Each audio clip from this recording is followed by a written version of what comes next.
Okay guys,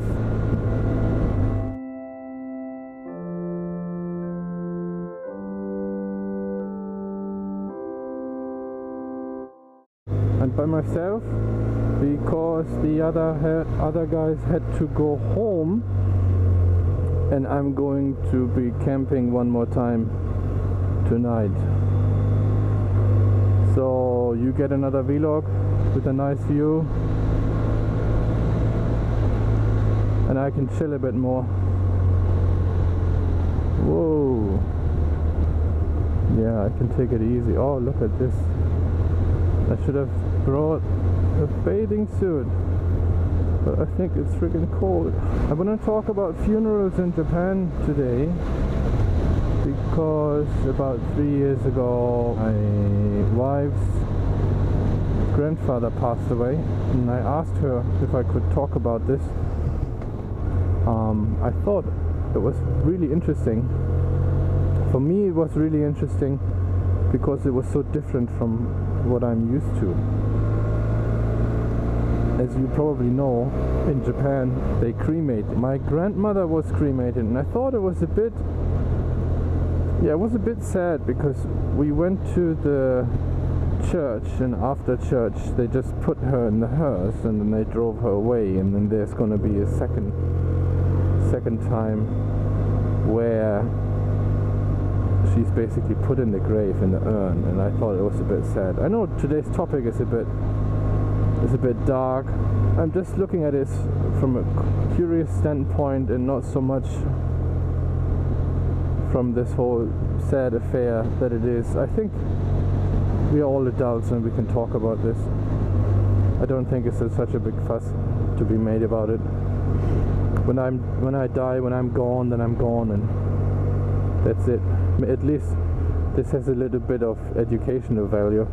So my wife's grandfather passed away, and first I think the police came, the doctors came, they put him in a hearse, and he went on a little trip. Then later he was brought back home, and he will stay with the family a few days. He's barred up on a kind of table. They had this traditional Japanese looking bamboo floor room. They have an altar there, and all the family pictures, like great grandfather, is hanging on the wall, and that's where they kept him for like a day or two, I believe, and all the relatives can come. I found it quite interesting because they had a kind of dinner the day before the funeral, and they just put a sheet over the face, and he was lying there. He was practically lying in the next room, and we were all eating, and it wasn't a very sad affair either. That's what I thought was quite interesting as well. What I thought was interesting, and what is a kind of big taboo in Japan, is that they put chopsticks in rice. I heard some people say that it kind of reminds them of incense that is burned at funerals, but I don't think so. I was also told that you stick the chopsticks in a rice bowl at the last meal, so that bowl was put in front of the coffin, more or less, or the table where they barred them up. And we were eating practically in the next room, sliding doors open, we could still look at him, we talked about him.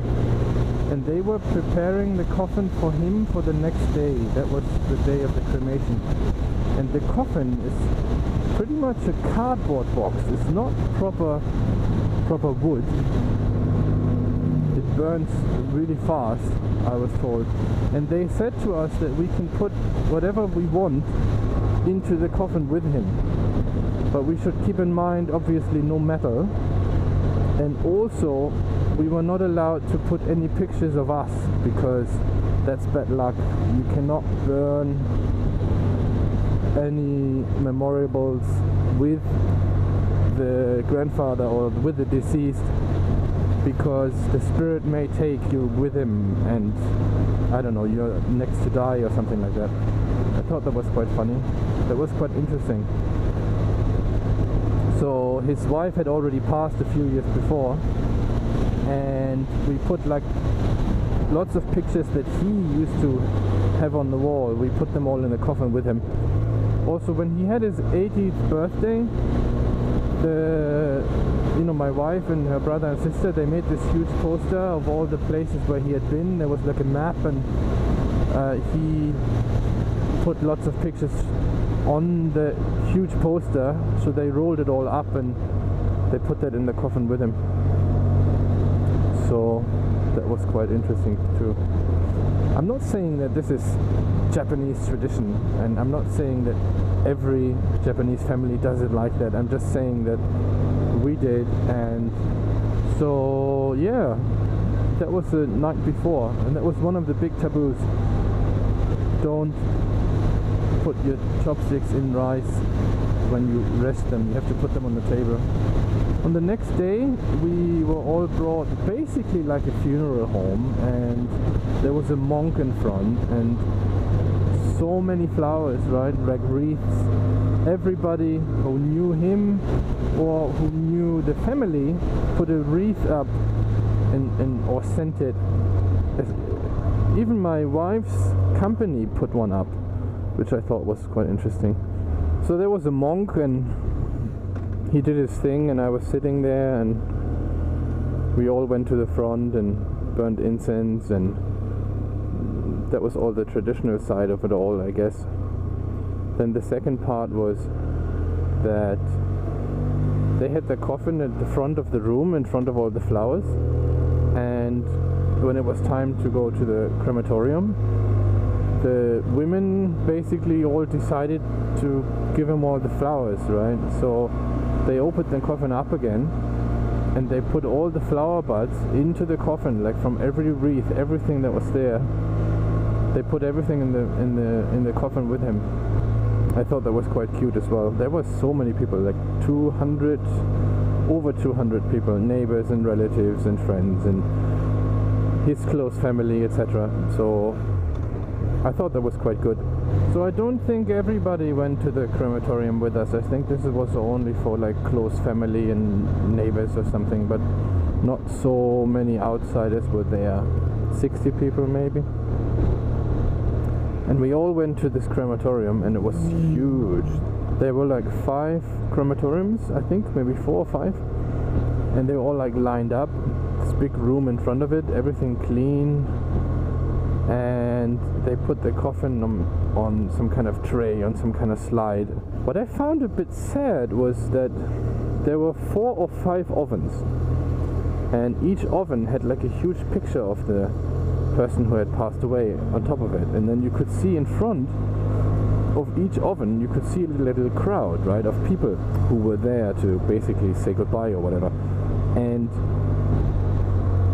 it was kind of weird because our crowd was really big, and obviously grandfather was pretty old, past 80, and some of the pictures they looked really young, and there were like 5 people in front of it, or 10 or something, and I thought that was a bit sad.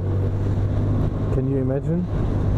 You pass away and you go there, and there's like 5 people seeing you off, and the guy next to you has like 100. That was a bit weird. Also, that place was busy, I'm telling you, that place was really busy. Outside there was a whole line of hearses, and I heard there are not many crematoriums like that in Tokyo. There's like one for a couple of districts or something, I don't know.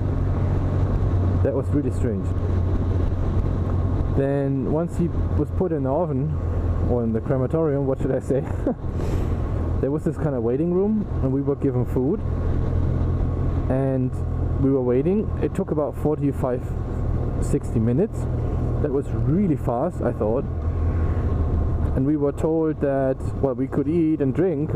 Obviously the family paid for it, but we are not allowed to take anything home. You are not allowed to bring anything home, like, I don't know, some candy or sugar cubes or some biscuit or You are not allowed at all to take anything home from that waiting room or from the crematorium, because once again death may follow you and take you next or something like that.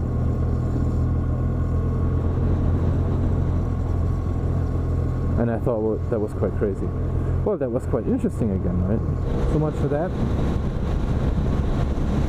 Once that part was done, well, and grandfather was pretty much well done, we were all brought back to the crematorium, and then they opened the oven and they took this huge tray out, and you could still see an outline of the body, right? There was ash, there was some bone. I thought that was quite curious. The mortician, do I call him that, told us that it's quite unusual, that doesn't always happen. And then he's got this huge broom and he sweeps it all together and puts it in like a smaller tray, and then he carried it to a table, and then there's this really big urn, and the family, the close family, they will then put grandfather in the urn, right? They will take him out, well, again with chopsticks, and they will put the bones, the pieces, into the urn using chopsticks. And that's another big taboo. You do not pass food from chopsticks to chopsticks, because it reminds Japanese of the funeral, which I thought was quite interesting. I kind of stepped back. I kind of let them do their thing.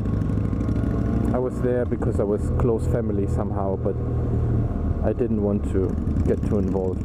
Once again, grandfather was very old, and it wasn't very strong, sad affair. His son, my father-in-law, he seemed very eager to explain stuff to me while everything happened. Maybe I was a very good distraction. I think that's about it. So yeah, once grandfather was in the urn, I believe that the family takes the urn home for some time, I believe a month or so, to let the spirit rest, to let the spirit realize that, well, the party is over. And after that, they will then put them to the burial place. And this is also quite an interesting place, because each family has like a plot, and I put some pictures up. I don't know what to call it. Basically, each of these wooden planks has a name of someone who passed away on it, and all the urns are under this big stone that you can see. So his wife was already there, and his father, etc. There were quite a lot, because he was the oldest in the family, and every firstborn kind of keeps the family plot, I believe.